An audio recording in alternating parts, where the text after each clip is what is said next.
How can something so ordinary, so disposable, something you and I toss into the trash without a second thought, become the key that unlocks a monster's cage? Think about it. We are surrounded by these everyday objects, and yet one of them held the truth to a decades-old mystery. You see, back in 1993, the DNA meticulously collected from the crime scene was a total dead end, a frustrating puzzle with a missing piece. But by 2018, that very same DNA sample had transformed into a treasure map, its pathways illuminated by incredible new technology. The only problem? Police didn't have a fresh, confirmed sample from their person of interest to prove it was him. They couldn't just walk up and ask for his DNA. That would be like showing their hand in a high-stakes poker game. It would tip him off, give him a chance to run, to disappear all over again. So they did the hardest thing any investigator can do. They waited. They watched. They followed him, hoping, praying for a mistake, a moment of carelessness. What they got was a piece of trash. A simple paper napkin, used and thrown away without a care in the world. And that napkin, that flimsy piece of paper, was about to unravel everything. A blood-soaked towel, its fibers saturated with violence. A comforter stained with the very life of a young woman. A single, bloody footprint pressed into the floor like a gruesome fossil. For a staggering 25 years, these silent, chilling artifacts were the only witnesses to a murder that the Minneapolis police just couldn't solve. They held the killer's DNA, a perfect genetic fingerprint, an invisible calling card left in the midst of chaos. Yet, that fingerprint matched no one in any law enforcement database. The trail wasn't just cold, it was frozen solid, locked in a block of ice for a quarter of a century. The file on Jeannie and Childs, a 35-year-old woman brutally and senselessly killed in the sanctuary of her own apartment, was shelved, gathering dust and administrative apathy. The killer, it seemed, had simply vanished, a ghost who left nothing behind but his biological signature. But here's the thing about ghosts. They eventually have to interact with the living world. They get hungry. And sometimes, in a moment of utter banality, they go to a hockey game, eat a hot dog, and wipe their mouths on a disposable paper napkin. In the age of forensic miracles, that's all it takes for a ghost to become a man, for a case frozen in time to explode back to life with the heat of 1,000 suns. Minneapolis, Minnesota. June of 1993. The city was alive, buzzing with the promise and energy of early summer. People were enjoying the parks, the lakes, the long sunlit evenings. But inside a quiet apartment building on the city's south side, a scene of absolute, unspeakable horror was waiting to be found. The victim was 35-year-old Jeannie and Childs. When police entered her apartment, they were met with a tableau of pure carnage. She had been stabbed viciously, repeatedly, an attack of such ferocity that it spoke of a deep, personal rage. The assault was brutal, and it had left her apartment in utter chaos, a silent testament to her final, terrifying moments. Investigators in hazmat suits got to work, meticulously combing over every inch of the residence, knowing the answer had to be somewhere in that room. They found what they believed was the murder weapon, a knife, discarded in the bathroom sink. But far more importantly, they found the killer's biological markers everywhere, as if he had been careless in his violent frenzy. His DNA was on a bloody towel. It was in semen found on a comforter. He'd even left behind a perfect, bloody footprint on the floor, a clear impression of his shoe. In the world of forensics, this should have been a slam dunk. The police had the killer's unique genetic code, the one thing that could identify him and him alone. They ran it through CODIS, the national DNA database, fully expecting an immediate, definitive match. But there was nothing. Silence. They ran it again. And again. Year after year after year. Still nothing. The DNA profile belonged to a ghost. It was the perfect piece of evidence with no one to attach it to, a name without a face. For Jeannie's family, the silence was an agonizing, unending torment. Who could have done this to her? Jeannie was described by everyone who knew her as a kind, gentle soul, not someone who would have made the kind of enemies that would lead to such a violent end. The investigation delved deep into her life, her friends, her acquaintances, her daily routines. But every single lead dried up, turning into a frustrating dead end. There were no witnesses to the crime, no signs of a break-in, and no obvious motive. The killer had somehow entered her life, ended it with shocking violence, and then simply vanished back into the fabric of society as if he never existed. As the years stretched into a decade and then two, the case of Jeannie and Childs officially went cold. The evidence, the towel, the comforter, the footprint, was carefully preserved, sealed, and stored away in an evidence locker. The file stayed technically open, but it was inactive, a sad monument to a forgotten victim. Detectives retired, new ones took their place, but the ghost was still out there, living his life. For 25 long years, it seemed like he'd committed the perfect crime, leaving a puzzle that the science of the time simply couldn't solve. The family's hope for justice faded, their profound pain compounded by the horror of not knowing who was responsible or why. But what they didn't know, what the killer couldn't have possibly known, was that science was evolving at a blistering pace. And a revolutionary new technique was about to change everything. The breakthrough didn't come from a long-lost witness or a deathbed confession. It came from another, much more famous case unfolding hundreds of miles away in California, the hunt for the Golden State Killer. This notorious serial murderer and rapist, who had terrorized the state throughout the 1970s and 80s, was finally identified and captured in 2018. The revolutionary method they used to catch him was called investigative genetic genealogy. In essence, investigators took the killer's crime scene DNA and uploaded it to public genealogy websites, the very same consumer sites like Ancestry DNA or 23andMe that millions of people use to build their family trees and find distant relatives. They weren't looking for the killer himself, but for anyone who shared a piece of his DNA, a third cousin, a great-aunt, anyone. By finding a relative, they could start building a family tree that would, eventually, with painstaking work, lead them directly to their suspect. This technique was an absolute game-changer for cold cases all over the country. And for the detectives in Minneapolis, it offered a glimmer of hope, a powerful new weapon in the long-dormant hunt for Jeannie Childs' killer. In 2018, inspired by the incredible success in California, investigators sent the 25-year-old DNA evidence from Jeannie's apartment to a specialized private lab. That lab extracted the genetic profile and uploaded it to a public genealogy database. Then began the slow, careful digital-age detective work of finding a match, any match. Before long they got a hit. Not the killer, but a relative who had uploaded their own DNA, likely out of simple curiosity about their heritage. Using that crucial link, a team of genealogists and detectives started the arduous process of putting together a family tree. They worked backward and forward through generations, cross-referencing their findings with birth certificates, marriage licenses, census data, and other public records.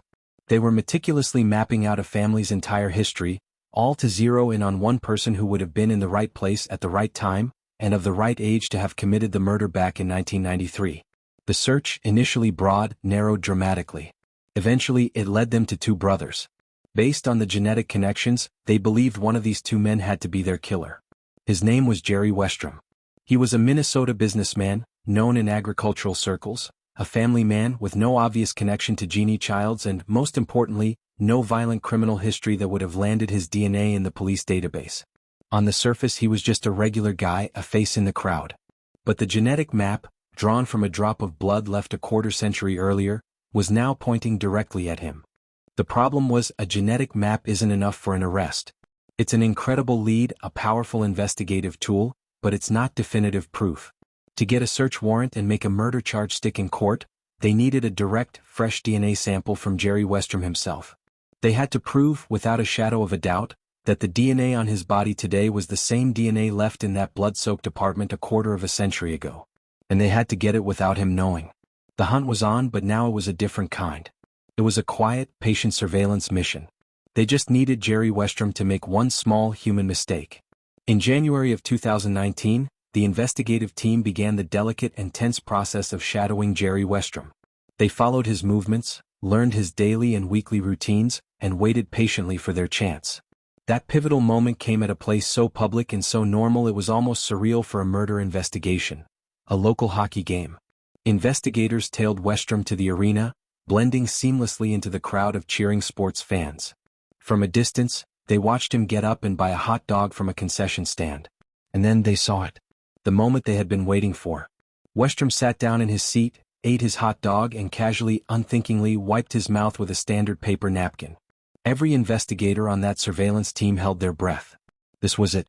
This could be it. Westrom crumpled up the napkin, finished his food, and stood up with the rest of the crowd. As he walked away to discard his trash, he tossed the used napkin into a public trash can. It was a tiny, insignificant act, something millions of us do every single day without a second thought. But for the cold case team, that piece of trash was forensic gold. As soon as Westrom was out of sight, an investigator moved in calmly and discreetly. They reached into the bin and carefully retrieved the napkin. It was sealed in an evidence bag and rushed directly to the state's forensic lab.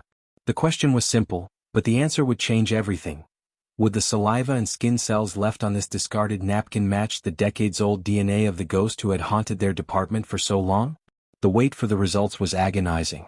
The entire case, 25 years of frustration, dead ends, and heartache, now rested on what was left on that piece of garbage. The results came back. It was a perfect, undeniable match. The DNA profile generated from the saliva on the napkin was identical to the DNA from the blood and semen recovered from Jeannie Childs' apartment back in 1993. The ghost finally had a face. The ghost finally had a name. It was Jerry Westrom. And that single napkin blew the case wide open. Armed with this definitive DNA match, investigators now had the probable cause they needed to get a search warrant for Westrom's home and, more importantly, for his person. They also went back to re-examine the original evidence with this new focus. Remember that bloody footprint? Back in 1993, they knew it was from a specific brand of athletic shoe. With Westrom as their prime suspect, they dug into his past financial records and found confirmation that he had owned that exact type and size of shoe at the time of the murder. They also got a warrant for his footprints, and a forensic analysis confirmed that his foot was a match for the bloody print left at the scene all those years ago. The case wasn't just a DNA hit anymore. It was becoming a web of interconnected evidence, and every single thread was pointing to one man. The time for watching and waiting was over. It was time to make an arrest. In February 2019, nearly 26 years after Jeannie and Childs was brutally murdered, police arrested 52-year-old Jerry Westrom. When the news broke, the community was stunned. Westrom was a known figure in agricultural business circles. He had lived an entire, seemingly normal life in the decades since the murder.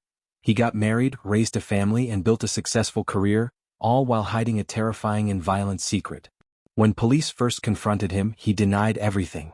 He stonewalled the detectives, claiming he'd never met Jeannie Childs, had never been to her apartment, and had absolutely no idea how his DNA could have possibly gotten there. But under the pressure of interrogation, his story began to crack and then completely fall apart. At first he stuck to his total denial. But as detectives calmly laid out the overwhelming evidence before him, the indisputable DNA match from the crime scene, the napkin from the hockey game, the damning footprint analysis, his story shifted. He then admitted that he'd had a consensual sexual encounter with Jeannie a few days before her death, concocting a story that they met at a bar and went back to her apartment. But that new story didn't explain the horrific, intimate violence of the murder. It didn't explain the bloody footprint he left behind.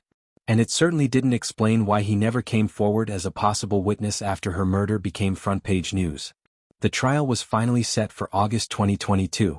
The prosecution laid out its meticulously constructed case, and it was damning.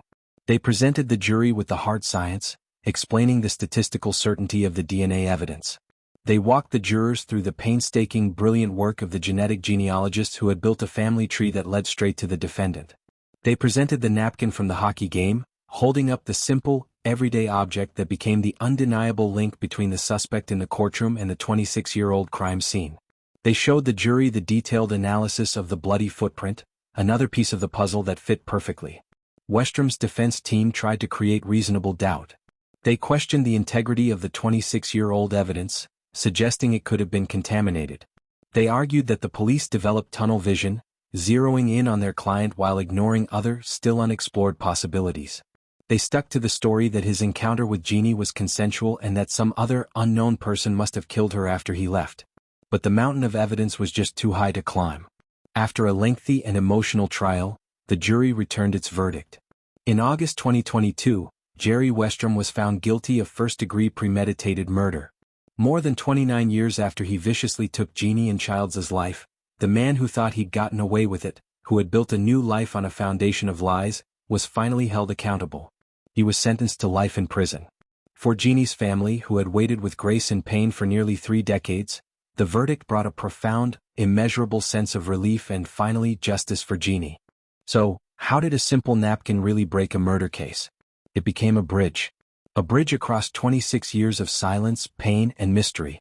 The DNA on that napkin wasn't new information. It just confirmed what the crime scene had been screaming all along. The real breakthrough was the genetic genealogy, the revolutionary tool that built a map from a single drop of blood and led investigators right to Westrom's doorstep. But the napkin was the final, crucial, physical step. It was the tangible proof needed to turn a person of interest into a prime suspect and, ultimately, a convicted killer. And this isn't just a one-off miracle story. All across the country, similar scenes are playing out. In Washington state, another discarded napkin, this one from a restaurant, helped police solve the 1986 murder of 12-year-old Michelle Welch after 32 long years. In another case, the saliva used to seal an envelope from a letter solved a 35-year-old murder. Everyday objects we discard without a thought, cigarette butts, coffee cups, drinking straws, chewing gum, are now among the most powerful weapons in the modern fight for justice. They are treasure troves of biological information, just waiting to be found, discarded by suspects who have no idea that their expectation of privacy ends where the public trash can begins. The legal and ethical debates surrounding the use of public genetic genealogy will and should continue. Questions about genetic privacy in the digital age are valid and incredibly important. But for the families of victims like Jeannie and Childs, this technology is nothing short of a miracle. It has given them answers where for decades there were none, and delivered a justice that once seemed utterly impossible. It proves that no case is ever truly cold forever. As long as a single skin cell or a trace of saliva remains preserved in an evidence locker, there's hope. And it's a chilling warning to anyone who thinks they can hide from their past. In the modern world, you leave tiny pieces of yourself everywhere you go. And you never know when a simple, forgotten object like a napkin from a hockey game will be the thing that finally tells your story. The story of Jerry Westrom and the napkin is an absolutely incredible example of how far forensic science has come, and a testament to the investigators who refuse to give up. Cases that were once declared completely unsolvable are now being cracked open by the fusion of new technology and dedicated old-fashioned detective work. We love digging into these cases where science and persistence come together to finally get justice for victims. If you find these stories as fascinating and important as we do, make sure to hit that subscribe button and ring the notification bell so you never miss an update from our channel. And we really want to hear from you. What other famous cold cases do you think could finally be solved with genetic genealogy? Drop your thoughts and suggestions in the comments below.